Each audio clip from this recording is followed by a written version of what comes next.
Duncan, as introduced by Sarita, and I'll be doing a short presentation on the implications of for the Trinidad and Tobago Pilots Association regarding the expansion of the Panama Canal.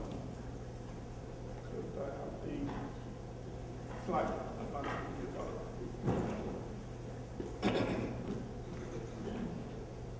Thank you. Okay, we'll be going through with these things, the description of the Panama Canal, something that our little friend before Scott did a pretty good job of, so I'll follow up on that. Transshipment drivers, what they are, and where they are. Case of the Caribbean, the case of Trinidad and Tobago. Ideas that we should throw out there, try to think out the box a bit. What is TTPA doing about it? And of course, what does TTPA want? And finally, closing with our conclusion. As said by Scott before, the global connectivity offered by the Panama Canal is undoubtable. Here we see how much tons of cargo, 311 million tons of cargo was shipped through it. This was in 2011, actually, in 2012. But shipped through there, and it goes on. Set to increase, of course. Panama Canal, the isthmus, Scott, again, that coordinate. This is well done before. We know where it is, joining North and South America. It's a north-south coming from the Atlantic Ocean into the Pacific. And there's also the number of blocks that lift the vessel some 26 meters above sea level onto the two lake. Yes. Right, there we go, that's better. So no one was hearing me before? Well, okay, well there we go. Okay, so 26, as we said, the Gatun locks lifts the vessel some 26 meters over sea level, taking it along the Gatun Lake, coming up to the Pedro Miquel locks, the Miraflores locks, and finally out into the Pacific. So this is what we look at. So either way, to and fro, 26 meters over sea level. The Panama Canal. Changes in length, going from 294 meters in length to 366 meters. The beam of the vessels go from 32 to 49. Again, this will impact on a lot of the ports we have down here. We are just about able to manage the Panamax vessels currently at Port of Spain, but certainly not at Point Lisas. These vessels will not be allowed to enter Port of Spain with the size they are. In recent times, we've been, in fact, the Port of Spain port, I can say, was actually designed for vessels not to exceed 220 meters in length. The association, though, with the improvement in tugs and the reliability of the ships calling and the higher maneuverability offered by some of the vessels now, we've gone up in size from that 220 up to 240, finally, then to 260, and now up to 295 meters. We'll talk a little bit more about that a little later. As you can see, the draft is up to 15.2 meters. Again, they cannot be accommodated at either of the two major container ports we have in Trinidad and Tobago. And the TEUs, 5,000 jumping to an astounding 12,000 TEUs. A short description of the Panama Canal now, we'll go through that. The Panama Canal pilots, they actually were in talks with the Antwerp pilots because the new lock that they have is based on what exists presently at the Berendecht lock in Antwerp. So the Panama pilots all went over there, well, a number of them went over and were trained, saw how the operations went in Antwerp, because traditionally the Panama Canal worked with locomotives, two locomotives pulling the vessel into the dock, keeping on a taut line. Now it'll be a tug towing the vessel into the locks, which is a different operation from what exists in Panama presently. Also, there were a lot of bilateral agreements between Antwerp and Panama, simply because they see themselves as partnering cities or partnering countries. The Panama Canal, as I said, will use tugs for steering the ships across that lane. What is going to happen post-2015? As we know, larger ships transit in the Panama Canal. bulk carriers, container vessels, LNG vessels, all are cost saving in many of the cases. But the main thing that we're going to talk about today or discuss of it is the container traffic through the canal. We expect also that all water shipments from Asia coming to the northeast US coast will be utilized, as that will knock rail transport on its head and they transit the canal more. And transshipment will expand in the Caribbean. The drivers for transshipment ports are what? Location and proximity to markets. That's obvious. Port and harbor capacity. Can you handle the amount of cargo? Can you handle the depth of water? Can you handle the size of ships that are there? Required, the drafts that come to you. Port productivity. Yet another bugbear sometimes in Trinidad and Tobago, but with better equipment, we'll expect to do better things. Operational uptime. One of the things I always say to people is, with regard to Trinidad and Tobago, because we're located south of the hurricane belt, it's nothing we ever advertised, but for sure, if we advertise it that there'll be no less downtime for bad weather, then it's certain that it'll attract some lines here. One of the things at the end of the day that would have attracted old enough to come to Trinidad and Tobago, the fine weather conditions in the Gulf of Paria, and almost, as they say, 24/7, 365 operations every day. And of course, the price that it costs for transshipping your cargo. The Caribbean as we know it, the impact for Port of Spain, the impact for Point Lisas. Kurt Duncan cannot tell you what it's going to be, because this is what it is. Analyze it. Really and truly, it is something that requires a significant amount of thought and determination in regard to how we're going to address it, what we're going to do. The case for the Caribbean, however, is just this. A lot of the ports have announced that they're going to be ramping up, trying to attract these vessels, Corpus Christi, Houston, Mobile, Alabama, Savannah, and in Kingston, Jamaica, the Bahamas. A lot of these ports are vying for this new size of vessel, and they're diligently doing so. We can't afford to sit here doing nothing. We need to start making things happen as soon as possible. Transshipment alone was more than 43% average for Trinidad and Tobago. This helps drive a lot of the costs down in Trinidad and Tobago. Economies of scale. If they're coming here, because we order a lot of cargo, the vessels come to Trinidad and Tobago to bring our cargo, and we have a nice ports at which to put some cargo over and transship. Should we lose that, we become a fed port and people be transshipping cargo to us. Certainly not what we want to see, because as we said, it'll impact the cost to the consumer. As mentioned earlier, 43% on average of the total container throughput to EU's Panama for 2000 and 2011. The major lines, of course, serving Trinidad and Tobago are Maersk Line, CMA CGM, Mediterranean Shipping Company, MSC. Some of the smaller ones that are regional carriers, Tropical Shipping, Seaboard, Marine, Burnous, and Sea Freight. Seaboard does bring cargo to us from Panama. It's one of the smaller lines that does it. Far East cargo coming with CMA, CGM on their lines. And we act as hub for cargoes going to Guyana, Suriname, and French Guyana. The case of TNT. Port of Spain, 400,000 TEU capacity. Point Lisas, 170,000 TEU capacity. Plans are, the Ministry of Transport requested an EOI for public-private partnership for the port in La Brea. That's a third port in Trinidad and Tobago. Is it feasible? Is it not? This is something we need to sit down, do a lot of homework, find out what we can realistically attract to Trinidad and Tobago as transshipment cargo. My understanding of it, and I'm a pilot, I'm not a ship operator, but my understanding of it is they won't go back on themselves. You don't need to put containers back on themselves. You're transporting it entirely too far. So westbound is westbound, eastbound is eastbound, and that's the way it goes.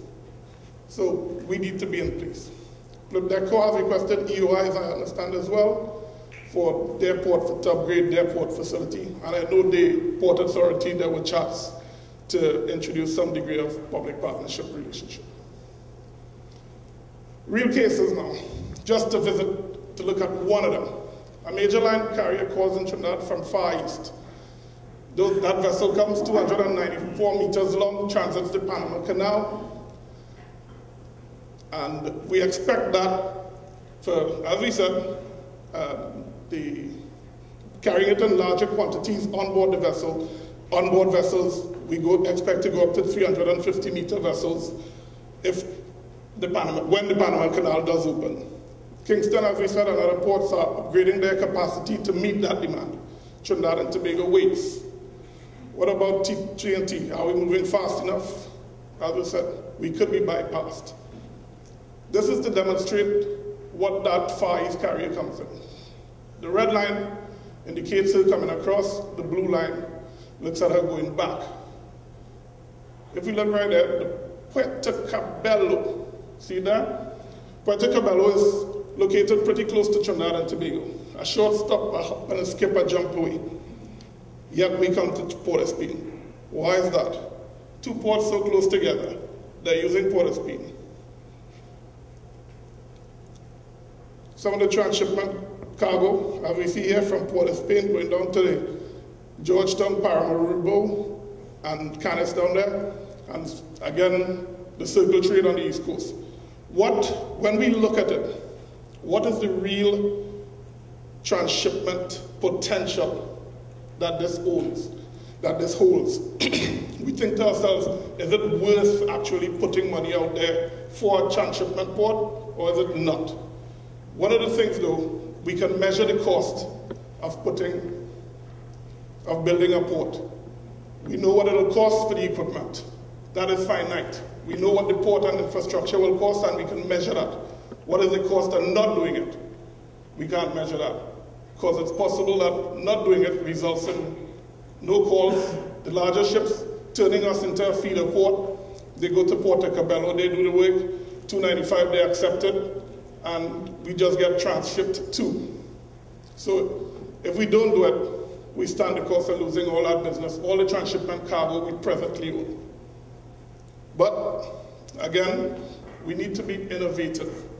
As we said, it costs a lot of money to do these things, so we need to look out there, see what technology is available, and probably see how we could implement it. One of the chats that people have been having so far anyway is a sea island out there. Good cost, a lot of money. This, however, is comes from the website of mobile jetties, actually. And what they do, they use the offshore rig technology, platform technology, where we see here there are legs. So the jetty is actually jacked up out of the water, and vessels are allowed to come alongside. We don't actually need to do anything like that. Put a jetty to shore, we don't need to do it. This could be our island out there, just a platform out there. Vessels come, they're able to accommodate the larger ship on one side and the feeder ships on the other. If not the feeder ships, barges as well. But we need to be innovative. We need to think about what we're going to do when it happens. Trinidad and Tobago, just a small chart. It would be remiss of me as a navigator if I didn't show a chart here. 20 meters of water, the 20-meter contour. That's what we need, 20 meters of water in a good Gulf of Paria to handle these ships. No dredging works required. They come in, they go alongside, they do what they need to do, discharge, load their empties, and they're off again. No dredging, no infrastructure works ashore. Different ideas. We just need to think about it. Anyway, as I said, it is not the remit of Duncan to decide what ports can be done, what needs to be done in Trinidad and Tobago. So the UTT, I understand, are doing a study in regard to the feasibility and what's required to be done for the third port. Captain Pandey is undergoing that. And the SATT have actually commissioned a feasibility study on the third container port as well, which the Trinidad and Tobago Pilots Association is funding. So both those studies are on the way. In the end, some person who is much more clever than I am will decide what's the best way forward. As I said, I couldn't do it. So, outside now, what's TTPA, Trinidad and Tobago Pilots Association, actually doing about this? So Rita touched on it, ramping up recruitment with recently engaged 2 trainee pilots and an apprentice pilot. So we're building our complement, getting more people on board to get things going. We have to put out some of the old boys soon enough as well, so we're getting things done. Ongoing simulator training for pilots. This was the UTT simulator, where we did some training as well. We've actually implemented a simulator training team. We have 5 of our pilots trained to use simulators. The Kongsberg guys have been down. We've actually, put in our own simulator, a small one for now, at our offices in Port of Spain, where the guys are actually able to play, develop programs, get things going. And we still will be using the UTT simulator. We'll develop the programs here, but when we need the full mission simulations, we come to the UTT to do the simulations here. So, not to worry, UTT will still be earning our money, getting our money. And as we move on, so, part of this whole simulation drive is down at Point Lisas, we'll be establishing a property we'll be establishing a base in Point Lisas, where we're going to have a larger simulator room. This was just some of the equipment that they loaned to us while they build a larger simulator for us. Man model training. That's not me, by the way. We go up to Warsash, where we do man model training on ships. These respond in real time to do just what ships actually do. So we continue to train our pilots. They go abroad, they're put through the program by the people at Warsash, and I mean, as long as it's going to happen, we're going to be ready for them. ISPO, we've been certified since 2009. As Sarita said, we were number 7 certified. Right now there are 14 pilots organizations in the world that are certified. ISPO was developed by the Dutch Maritime Pilots Association. And they've all been on board. They put a set of standards in place that we are following with regard to how much money is spent on training, ensuring the quality service, that you provide a quality service. Thus far, I think we've had 3 external audits, and we've passed them also. I think we're living up to the standard. Also, we go send our pilots out to see the jobs before they happen when we do due diligence on our vessels. As I said to you before, without an increase in infrastructure, no wider channels, no deeper berths, we've been asked by the ports, approached by ports, to do larger vessels. To that end, we need to do what's required to ensure that the job goes safely. We do simulations. We also send the pilots over to have a look at the vessels on board before they arrive at Trinidad, so we're able to handle it. So a lot of work goes into it before we actually say we're going to do it. But at the end of the day, we know that 350 meters won't fit in any reports we have. Also, we have portable pilot units, part of what we'll be implementing as well for larger vessels coming into port. The simulator training team, we've already acquired the equipment. There's 2 pieces of it. The simulator training team is actually getting up to speed with it, and then they will start training the pilots how to use it so that we'll be ready for managing the larger vessels when they start arriving. And of course, more pilot boats to ensure that the efficiency of the service is kept up. No downtime, because as Mr. Jones knows, delays are costly, and we recognize that, so we need to have backup transport available all the time. What do we want? TTPA. As a Trinidadian, we'd like to see that the legislation and institutional reform and framework is put in place to manage these things when they happen. As Mr. Jones said, a lot of things, even if it's not specifically dealt with, we do things to make sure that they happen, not that the laws are necessarily in place to manage it sometimes. Trinidad and Tobago being that kind of place, we need to get it done. Other countries did fast-track the legislation to ensure that the legislation and the operation start at the same time. So we need to ensure that that starts happening in Trinidad and Tobago. all stakeholders, there must be dialogue with everyone. A lot of dialogue goes on, but sometimes we're not consulted. Sometimes the port starts up, they tell you, okay pilots, this is where you're putting the vessel. And we say, you can't do that. This is wrong. And so they have to change their plans, or we have to create magic sometimes. Or of course, there's no point having pilots being well-trained, doing everything, and the other suppliers, the towage service providers and everything, they're not trained. So part of what we're going to be working with as well is ensuring that the towage companies are able to back us up when we do our services. At Atlantic LNG, this is something that was put in place already. The towage company works with the pilots in developing the system of towage in Point Fortin. Conclusion, we need to decide what we're going to do, and we need to do it quickly. Certain twiddling thumbs won't get us very far, and it could certainly get us very lost. As we said, if we do that now, we could be marginalized and become just another Fed port. Thank you for your attention.